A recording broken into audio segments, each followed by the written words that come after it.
gamma. We use Greek letters. This is an alpha, next one's a beta, and after that is gamma. It looks kind of like a weird Y.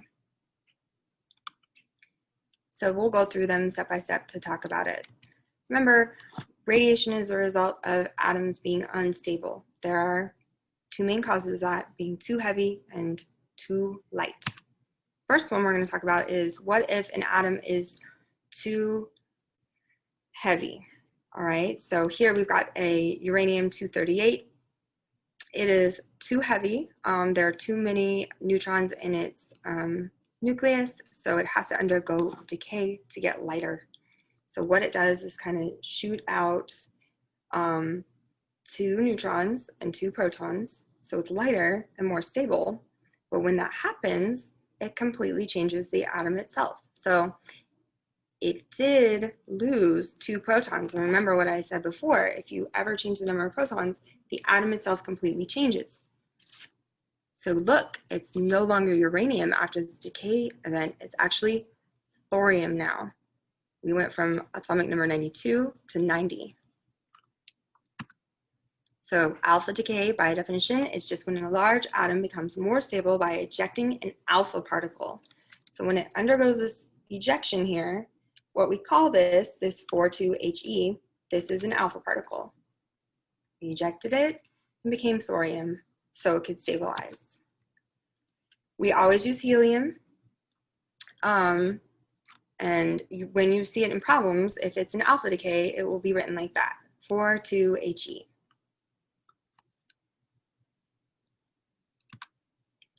All right, so what does this do to the atom overall? The atomic number will decrease by 2, so 2 protons are lost. The mass number will decrease by 4. So when this uranium wanted to stabilize, what ended up happening is it got rid of 2 protons and it got rid of 2 neutrons. That is the effect. So now it is no longer uranium, it's thorium with an atomic number of 90, an atomic mass that is 4 less.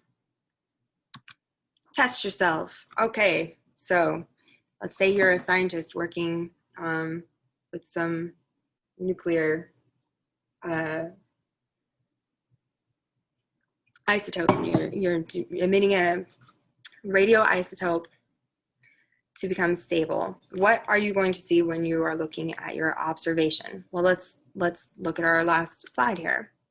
Okay, so if we were the scientist, let's say we were working at a nuclear facility and we had uranium-238 and we watched it emit that alpha particle, what happened? Well, our atomic number decreased by 2.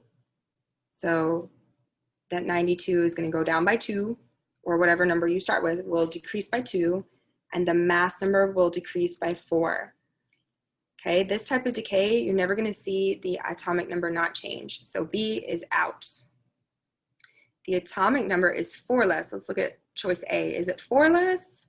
No, that's the mass number. Okay, so don't forget that these things are different. Okay? The atomic number is going to be not 4 less, it will be 2 less. The mass number will be 4 less. So choice C is looking good. And that's what we saw here. Our mass number is 4 less, our atomic number is 2 less. So choice C is correct. Whoop. Okay, beta decay. What happens if you're too light? This is kind of the opposite situation, right? So before we were talking about uranium-238 that was too heavy. Remember we said it's like Goldilocks and 3 bears. The atom wants to be just right, not too heavy, not too light. So in this type of decay, look at our results is my number is higher. My atomic number is higher. So this one was unstable with only 1 proton. It went through a beta decay transformation, and look, now it is stable, and our atomic number has changed. But our mass number didn't. So kind of what happens in these is that, well, we'll talk about it. A neutron will release a high energy electron, a beta particle, and turn it into a proton. This is the way we symbolize this type of decay. Nothing ends up happening to the mass number overall. It ends up just kind of balancing out. So this will not change, the mass will not change, but what it will do if it is too light is kind of take one of those extra neutrons it has and transform it, okay? It's just transforming it, or I'm sorry, I said neutrons. It will release a high energy electron and turn it into a proton. So you don't need to know the details of this process, but just know that the overall mass will not change because electrons are essentially weightless, right? So it's taking a weightless electron and transforming it, okay, into a proton. So our weight in the end will go up. So 53, if you're starting with something that's too light, we'll start with an atomic number of 53. Transform through this beta decay process and get another proton. So our atomic number goes up by 1. Our mass does not change. That is because the total number when you're going through it, the protons and neutrons basically stays the same. So the neutron releases a high energy electron and turns it into a proton. This top number will not change. We symbolize this with the 0, -1, E. Okay? You don't need to know the details of how this happens. You just kind of need to know the final result. So when a neutron loses an electron, it becomes a proton. And we symbolize it like this. Your final result will always be an increased atomic number by 1. It'll be 1 higher than it was before. So it was 53, now it's going to be 54. If you started with 21, after this type of decay, it would be 22. If you started with 100, after it went through this type of decay, it would be 102. Your mass number will not change.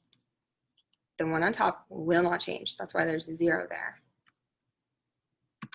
Okay, let's test yourself. A scientist observes an unstable nucleus emit a beta particle. Afterwards, the nucleus, remember what I just said? In this type of decay, the top number, the mass number will not change.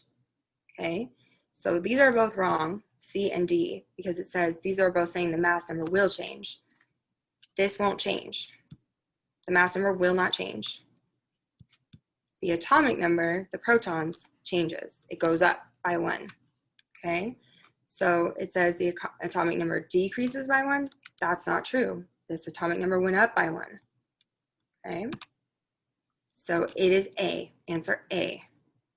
If you observe a beta particle, the atomic number is going to go up by 1. So in alpha decay, that happens when atoms are too heavy and they need to, the end result is a lighter atom. This one is when they are too light. So they're going to work to increase their atomic number. It is A. The next type of radiation we're going to talk about is gamma radiation. This actually doesn't change the atomic mass, the atomic number or the mass number, since gamma rays have no mass. That's easy. They are just high energy. They're really close association with electrons. So remember, electrons don't have any weight, but they do have energy. So they're very high energy, but easy as far as these type of equations go, because it doesn't change any of the numbers. Usually a gamma ray is going to happen at the same time as alpha or beta, and their symbol is a little, it looks like a little Y. It's a gamma. All right, there are 3 types of radiation: alpha, beta, and gamma, and they have different levels of what we call penetration. Okay, so the most penetrative type of radiation are gamma. They're the ones where you are really going to have to be someplace very safe if there is gamma radiation. They can go through paper, wood, skin. You need a concrete shelter, a really thick concrete shelter to block these types of rays. The next most penetrative type is beta, and they can go through paper, but they would be blocked by wood that is thick enough. And the least type of penetrative is the alpha, and it would get stopped by paper. Just paper would be enough to block this radiation. Stop it right there. Okay, so the order from most penetrating to least, is gamma, followed by beta, then alpha. Okay, so that's the most penetrating. Final type of emission or decay really is going to be neutron emission. And this happens, atoms can eject or emit neutrons to help the nucleus become stable. This will not change the atomic number, so there's nothing going to happen there, but the mass number will go down by 1. And we symbolize this with, that's going to be it for today. And now it's time to do your homework.